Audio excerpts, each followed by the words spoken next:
को पृथ्वी में चुंबकत्व के प्रमाण किस आधार पर मिले आपको बताया जा चुका है कि पृथ्वी क्या करती है, एक चुंबक की भांति काम करती है। ज़्यादा कोई बताने की जरूरत है भी नहीं, जानते भी हो, क्लास 9 से ही पढ़ते आ रहे हैं। सर आइजैक न्यूटन का प्रयोग और कौन सी घटना हुई थी उनके साथ, ये भी आप जान चुके हैं। पृथ्वी प्रत्येक वस्तु को क्या करती है, अपने गुरुत्व केंद्र की ओर खींचती है, इसलिए प्रत्येक वस्तु ऊपर फेंकने के बाद वो क्या होती है, पृथ्वी की ओर खींची चली जाती है, यानी गिर जाती है।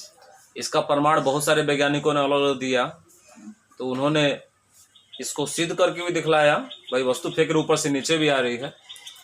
तो पृथ्वी में चुंबकत्व का प्रमाण, यानी पृथ्वी एक चुंबक की भांति काम करती है, इसके प्रमाण के लिए यानी इसके एविडेंस के लिए सबसे पहले विलियम गिलबर्ट ने सन 1600 ईस्वी में एक प्रमाण दिया, जिसके आधार पर बताया जा सका कि पृथ्वी क्या करती है, एक तरह का चुंबक की भांति क्या करती है, काम करती है। यह कथन उनके द्वारा सन 1600 ईस्वी में कहा गया था। अब विलियम गिलबर्ट ने क्या कहा था कि पृथ्वी एक चुंबक की भांति काम करती है, यह चुंबक की तरह किसी वस्तु को अपनी ओर क्या करती है, खींचती है। इस पर उन्होंने दो प्रमाण दिया था। पहला प्रमाण उन्होंने दिया था कि जब किसी चुंबक को धागे से बांधकर पृथ्वी के समीप स्वतंत्रपूर्वक क्या कर देंगे, लटका देंगे, तो वह चुंबक सदैव क्या होगा, उत्तर दक्षिण दिशा में आकर ठहरेगा। इसका मतलब पृथ्वी के अंदर चुंबक है, जो उसके ऊपर रखे, जो धागे से बांध कर लटकाए गए चुंबक है, उसको भी उसी दिशा में क्या करता है, रखने का प्रयास कराता है। इसका मतलब पृथ्वी भी क्या एक तरह का चुंबक है।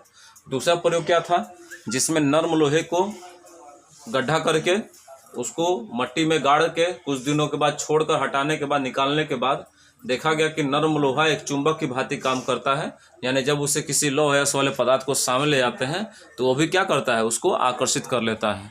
अब चुंबक को पृथ्वी के पास लटका कर और साथ साथ नर्म लोहे को पृथ्वी के अंदर गाड़ कर भी ये दो परिमाण के आधार पर बताया, प्रमाण दिया इन्होंने कि इसके आधार पर हम कह सकते हैं कि पृथ्वी क्या करती है, एक तरह का चुंबक का काम करती है। इसी के संबंध में केवल विलियम गिलबर्ट ने नहीं, बहुत सारे वैज्ञानिकों ने क्या किया, अपना अलग अलग मतभेद दिया। ठीक है, इसको आगे हम लोग पढ़ेंगे।